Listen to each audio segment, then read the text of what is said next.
ازاي؟ اهلا بك يا ابو محمد.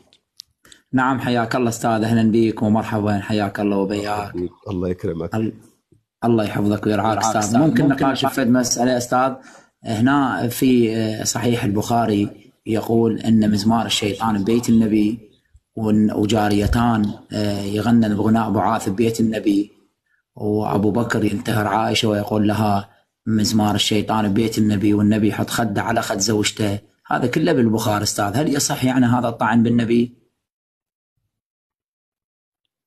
ثواني قول كده اللي انت قلته تاني من الاول.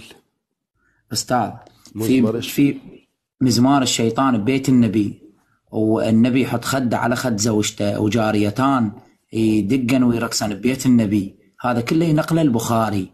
يعني ليش هذا الطعن ببيت النبي يا أستاذ؟ وحضرتك مسلم ولا سني ولا شيعي؟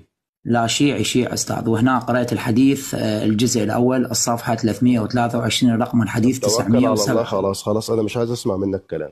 لان ليش أستاذ النبي ما تسمع مني؟ وهذا والنبي طعن ما بالنبي. عندوش النبي ما عندوش رقص في بيته ولا غناء ولا كل اللي انت بتقوله خليني ده. أقرأ لك الحديث لان يا أستاذ، خليني أقرأ لك وأقرأ لك اللي البخاري شلون انزل يطعن عليه ببيت النبي اصلا حرم وجاريتان ببيت الغناء. النبي، وتأخذون دينكم القرآن وعقيدتكم من اسمع البخاري. اسمع نعم القرآن اللي نعم. انت بتذكره هو حرم الغناء، فازاي هيكون في غناء ورقص في بيت النبي؟ إذن البخاري كذب ودلس على النبي أستاذ.